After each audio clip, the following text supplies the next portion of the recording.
रसूख के आगे झुका कानपुर विकास प्राधिकरण। दोपहर में विधानसभा अध्यक्ष सतीश महाना के भाई की बिल्डिंग का बेसमेंट सील किया गया और शाम को सील हटी। पूरे मामले पर केडीए के अधिकारियों की दो तरफा कार्रवाई। सील खुलने के मामले में केडीए के अधिकारियों ने साधी चुप्पी। केडीए सचिव कैमरे के सामने बोल रहे हैं झूठ। सचिव का कहना है कि विधानसभा अध्यक्ष की बिल्डिंग नहीं सील की गई। वहीं विधानसभा अध्यक्ष के भाई की बिल्डिंग सील होने के बाद बैकफुट पर केडीए अधिकारियों के हाथ पैर फूले। सर, कानपुर में लखनऊ के हादसे के बाद क्या एक्शन लिए गए, अब तक क्या कार्रवाई की गई? देखिए, जैसा लखनऊ में एक दुखद घटना हुई थी, उसके बाद प्राधिकरण कानपुर विकास प्राधिकरण की तरफ से भी एक विशेष अभियान जो है चलाया जा रहा है और इसमें हम लोग जो है कल से ये प्रयास कर रहे हैं कि पहले हम लोग संबंधित जो है बिल्डिंग को एक बार नोटिस दे दें। नोटिस देने के बाद जो है उसको सुधार का एक अवसर दे दें। अगर वो सुधार नहीं कर रहा है तो उसको ऊपर फिर भविष्य में सीलिंग की कार्रवाई की जाएगी। अभी तक हम लोगों ने जो है लगभग 55 जो है इस तरीके के प्रतिष्ठानों के ऊपर सीलिंग की कार्रवाई की है और बाकी पे हम लोग नोटिस दे रहे हैं जो है।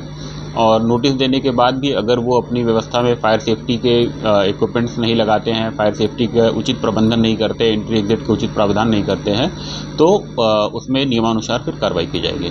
सर, बेसमेंट्स को लेकर मुख्यमंत्री दी जा रही है? जी, विशेष करके बेसमेंट्स को लेकर विशेष रूप से निर्देश दिया गया कि बेसमेंट्स पर भी विशेष करके कार्रवाई की जाए और बेसमेंट्स में भी अगर कहीं इस प्रकार की कोई गतिविधि है तो उस पर भी टीम जो है वो संज्ञान में लेके उसको बंद कराने की और आगे की कार्रवाई करेगी।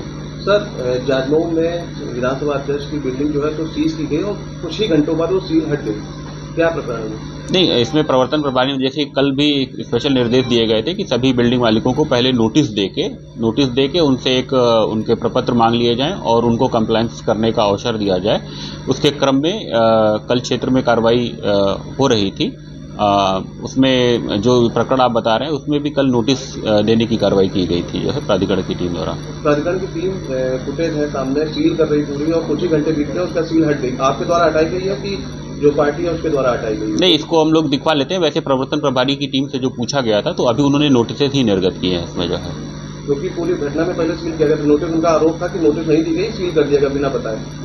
और अभी भी शहर के जिनको आपने सील किया कोई भी बिल्डिंग अभी खुली नहीं है। यहाँ स्पेशल केस ऐसा क्या हुआ कि बिल्डिंग खुल गई? नहीं, अभी कल कोई सीलिंग की कार्रवाई, कल बिल्डिंग को किसी को सील नहीं किया है। कल एक विशेष इस संबंध में निर्देश भी निर्गत किए गए थे कि किसी भी भवन मालिकों का अभियान के नाम पर उत्पीड़न न किया जाए और विशेष करके इसके संबंध में भी निर्देश दिए गए थे कि पहले नोटिस देके कंप्लायंसेस इंश्योर कराने का प्रयास कर लिया जाए। अगर कंप्लायंस कहीं नहीं होता है तो आगे की कार्रवाई की जाए। नोटिस कितने दिन के दिए जा रहे हैं? नोटिस में लगभग 15 दिन का समय दिया जा रहा है कंप्लायंसेस इंश्योर करने के लिए। तो कल जो विधानसभा अध्यक्ष के भाई की बिल्डिंग सील हुई थी उनको नोटिस दी गई है? हाँ, नोटिस है कि जल्दबाजी में कार्रवाई की गई, पहले सीलिंग कर दी गई, उसका बैकफुट पर आया है? नहीं, नोटिस देने की कार्रवाई की गई है। नोटिस देने के बाद अगर आगे जैसा भी होगा आगे की कार्रवाई की जाएगी।